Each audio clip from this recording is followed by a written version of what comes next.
എല്ലാവർക്കും എൻ്റെ നമസ്കാരം. ഞാൻ ഷീജ നെടിയാക്കൽ. ഞാൻ ഇന്ന് ചെയ്യാൻ പോകുന്ന വിഭവം എന്ന് പറയുന്നത് പാലപ്പമാണ് ചെയ്യുന്നത്. ഒരു പ്രത്യേക രുചിക്കൂട്ടിക്കൂടെ ഞാൻ പാലപ്പം തയ്യാറാക്കുന്നത്. സ്കിപ്പ് ചെയ്യാതെ മുഴുവനായിട്ട് നിങ്ങളെല്ലാവരും കാണണം. സബ്സ്ക്രൈബ് ചെയ്ത എല്ലാവർക്കും നന്ദി.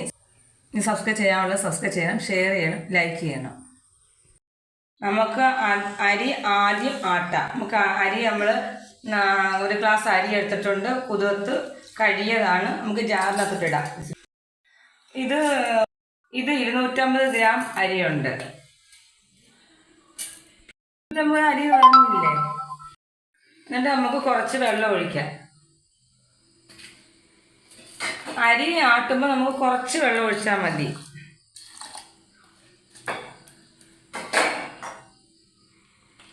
ഞാനൊന്ന് അടച്ച് നമുക്ക് ഒഴിച്ചു വെക്കാം മാവ്.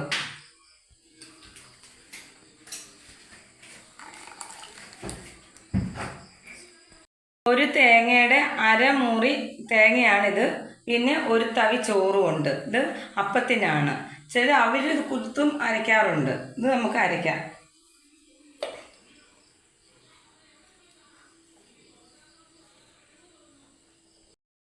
ഇത് വെള്ളമല്ല, നമ്മൾ തേങ്ങ പൊട്ടിക്കുമ്പോഴുള്ള തേങ്ങാ വെള്ളമില്ലേ, ആ വെള്ളമാണ് ഞാൻ ഇതിനകത്ത് ഒഴിക്കുന്നത്. ഇത് തോനെ ഉണ്ടായിരുന്നു, ഒരു വലിയ തേങ്ങയായിരുന്നു, അതുകൊണ്ട് അത്രയും വെള്ളം. ഇതിൻ്റെ കൂട്ടത്തിൽ ഞാൻ 2 സ്പൂൺ പഞ്ചസാര ഇടുക.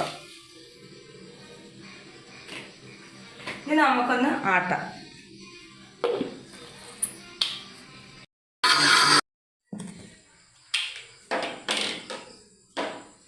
തേങ്ങ അരച്ചതാണ്, നമുക്ക് ഒഴിക്കാം.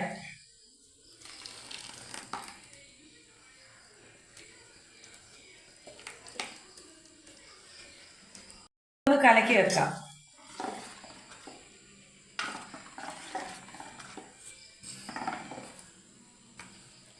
നമുക്കിനി അടച്ച് വെച്ചേക്കാം. നമുക്കിനി ഇത് വെച്ചൊന്ന് അടച്ച് വെച്ചേക്കാം. ബാക്കി നമ്മൾ നേരത്തെ ഇത് ആട്ടി വെച്ചിരുന്നതാണ്. ഇത് തേങ്ങയും അരിയും കൂടെ ആട്ടി വെച്ച് കലക്കി വെച്ചിരുന്നതാണ്. നമുക്കതിനകത്തോട്ട് ഒരു തവി ദോശമാവ്, ഉഴുന്നിട്ട് ആട്ടിയ അരി ഉഴുന്നും ആട്ടിയ ദോശമാവ് ചേർക്കാം. സാധാരണ ചിലരൊക്കെ അപ്പത്തിന് പാലപ്പത്തിന് അല്ലെങ്കിൽ ഉഴുന്നും കൂടെ അരിയുടെ കൂടെ ഇട്ടാണ് ആട്ടുന്നത്. പക്ഷെ ഞാൻ അങ്ങനെ ചെയ്തില്ല.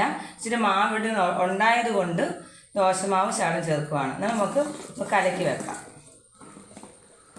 അതിനായിട്ട് നമുക്ക് അല്പം ലേശം ഉപ്പൂടിടാം. നമുക്ക് പാകത്തിന് ലേശം ഉപ്പൂടിടാം.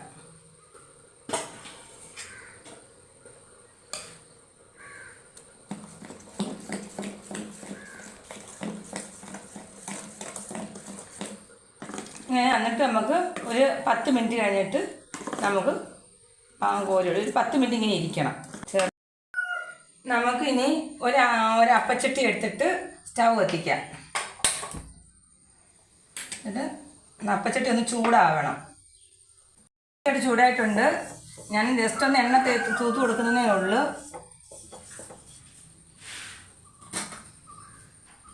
അതിനകത്തോട്ട് നമുക്ക് ഒരു തവി മാവ് നമുക്ക് കോരി ഒഴിക്കാം. ഒന്ന് നമ്മുടെ പരുവത്തിനനുസരിച്ച് മാവ് കോരി ഒഴിച്ചിട്ട് നമുക്കിങ്ങനെ ഒന്ന് കറക്കണം.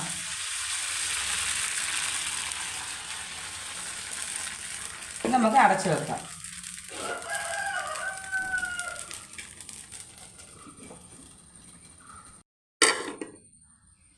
നമുക്ക് നോക്കാം എങ്ങനെ ഉണ്ടെന്ന് നോക്കാം.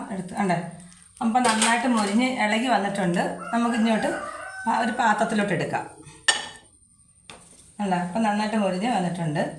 ഇതിനകത്ത് ഞാൻ സോഡാപ്പൊടിയോ ഈസ്റ്റോ ഒന്നും ചേർത്തിട്ടില്ല. അങ്ങനെ ചേർക്കാതെ ഉണ്ടാക്കിയതാണ്.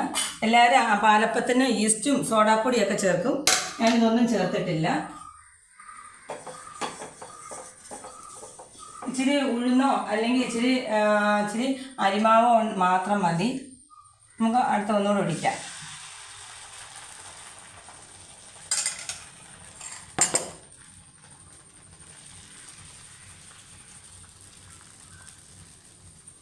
നാച്ചുറലായിട്ട് തന്നെയാണ് എടുക്കുന്നത്.